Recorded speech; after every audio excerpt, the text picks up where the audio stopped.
یہ پوچھنا چاہتا ہوں کہ کانکوبائنز جو تھیں آپ صلی اللہ علیہ وسلم کے دور میں، ان کے ساتھ جو نکاح کا کانٹریکٹ تھا اس کی کیا حیثیت تھی عام بیویوں کے نکاح سے؟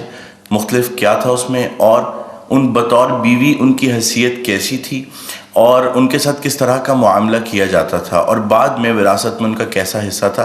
نیز یہ کہ کیا آج ان کی کوئی شکل معاشرے میں، کسی بھی معاشرے میں کیا باقی ہے یا اس کی کوئی اجازت ہے؟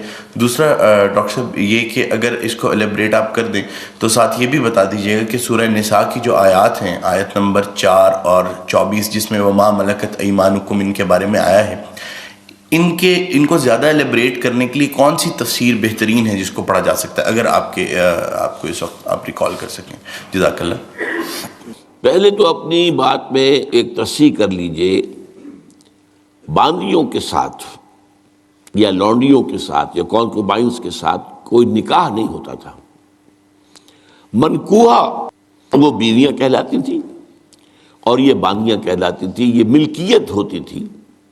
بیوی ملکیت نہیں ہوتی، بیوی تو ایک سوشل کانٹریکٹ کے تحت آپ کے ساتھ آتی ہے، زندگی گزارتی ہے، اس کی مرضی کے بغیر اس کا نکاح نہیں ہو سکتا، اس کی اجازت سے نکاح ہوا ہے، اور بیوی جو ہے اس کو یہ حق بھی حاصل ہے کہ وہ کبھی چاہے تو آپ سے سپریشن جو ہے وہ حاصل کر لے۔ لیکن یہ جو ملکیت کا تصور ہے اس میں یہ چیزیں نہیں ہیں، نہ اس میں نکاح ہے، نہ اس میں کوئی وراثت کا حصہ ہے، بلکہ وہ تو خود وراثت میں منتقل ہو جائیں گی۔ اگر کوئی شخص جو ہے اس کے کچھ باندیاں تھیں تو اس کے انتقال کے بعد وہ اس کی ملکیت ان کی جو ہے جیسے اور پراپرٹی جو ہے وہ منتقل ہوگی، اولاد کیسے ہو جائے گی؟ تو پہلی بات تو یہ، چاہے اچھی لگے چاہے بری، لیکن آپ اس کو سمجھ لیجئے ایز سچ کے جیسے وہ تھا معاملہ۔ ہمیں اس کے اندر جو ہے وہ کچھ اس کو پہلے ٹیبل بنانے کے لیے اور اس کو جو ہے اس کے اندر کوئی ترمیم نہیں کرنی چاہیے۔ سٹیٹس جو ہے باندی کا، کانکوبائنز کا، وہ یہ ہے جو میں نے آپ کے سامنے رکھا۔ اچھا، اصل مسئلہ یہ آتا ہے کہ آیا آج بھی ایسا کوئی معاملہ ہے؟ آج ایسا کوئی معاملہ موجود نہیں ہے، اور یہ لونڈیاں ہوتی تھیں حضور کے زمانے میں صرف وہ جو میدان جنگ میں مال غنیمت کے طور پر آتی تھی۔ آپ ایک جنگ ہوئی ہے، فرض کیجئے جنگ بدر ہوئی ہے، جنگ بدر میں اب جب کہ کفار کو شکست ہو گئی ہے تو آپ کو معلوم ہے ان کے جو اونٹ تھے وہ 900 اونٹ لے کر آئے ہوئے تھے، وہ سارے تو ابھی کھائے نہیں گئے تھے۔ اب وہ گویا کہ وہاں پر مال غنیمت ہے، ان کے گھوڑے اگر وہ بچے ہوئے تو مال غنیمت ہے۔ وہ جو آدمی بھاگتا وہ اپنا اسلحہ بھی پھینکتا جاتا ہے تاکہ بھاگے اور جان بچائے، یہ سب کیا ہے؟ مال غنیمت ہے۔ ایسے ہی اگر وہاں کوئی عورتیں بھی آئی ہوں، میرے علم میں نہیں ہے کہ بدر میں آئیں یا نہیں آئیں، احد میں تو آئیں، لیکن بدر کے بارے میں مجھے یقین کے ساتھ معلوم نہیں ہے، لیکن اگر عورتیں بھی آئی ہوں تو وہ باندیاں ہوں گی، وہ تقسیم ہو جائیں گی۔ یہ جو اصل غلام کا اور باندی کا تصور ہے اسلام میں، یہ POW کا حل ہے، prisoners of war, what to do with them۔ یا تو اب آپ جو ہے بڑے بڑے جو ہے کنسنٹریشن کیمپس قائم کر دیجئے، ان میں پڑے سڑ رہے ہیں، وہ سب کے سب جو ہے کنسنٹریشن کیمپس کے اندر ہوتے۔ اب وہاں پر ان کا کیا معاملہ ہے؟ تو ان کے لیے اگر وہ مرد ہیں ان کے لیے ان کی کوئی جنسی تسکین کا کوئی سامان نہیں، اگر عورتیں ہیں ان کی جنسی تسکین کا تقاضے کا کوئی سامان نہیں۔ ہاں، کھانے پینے کو تو ظاہر بات ہے کچھ نہ کچھ راشن واشن جو ہے وہ تو جو بھی دنیا میں POWs کا معاملہ ہوتا ہے کھانے پینے کو دیا جاتا ہے۔ اسلام نے یہ کیا ہے کہ بجائے اس کے کہ POWs جو ہیں وہ اسلامی بیت المال پر بوجھ بن جائے، انہیں ایبزارب کرو معاشرے کے اندر، انہیں تقسیم کر دو لوگوں کے اندر، اور ان کی حیثیت غلام کی اور باندی کی ہوگی۔ انہیں آپ کو کھلائیں بھی وہ حضور فرماتے ہیں جو خود کھاتے ہیں وہ کھلائیں، جو خود پہنتے ہو وہ پہناؤ، اچھے سے اچھا سلوک کرو۔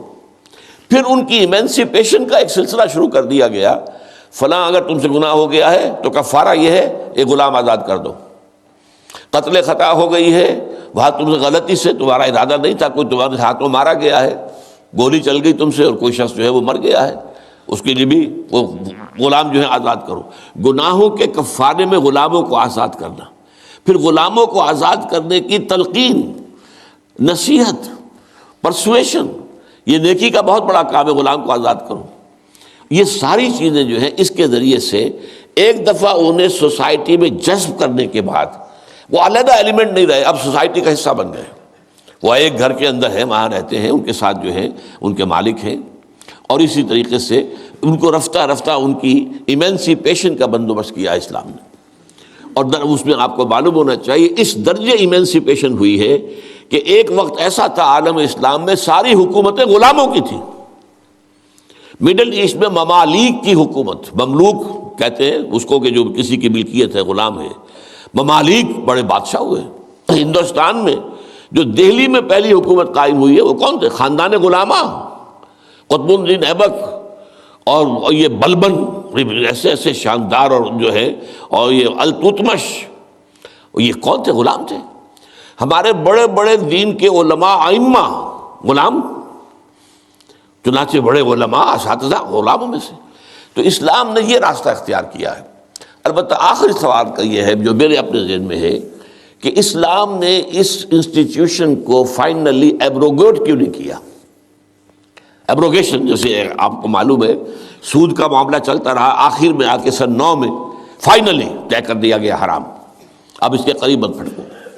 اس کی حکمت میرے نزدیک یہ ہے کہ یہ خالص اسلامی جہاد ہونا ہے قیامت سے قبل ایک مرتبہ بہت بڑے پیمانے پر، جس کو کہا گیا ملاحم، اور جس پر پورے پورے باب جو ہیں وہ احادیث کی کتابوں میں ہیں. اس وقت میں سمجھتا ہوں کہ ضرورت پیش آئے گی اس انسٹیٹیوشن کو انووک کرنے کی کہ اس وقت پرزنرز آف وار کا معاملہ اس طور سے ڈیل کیا جائے.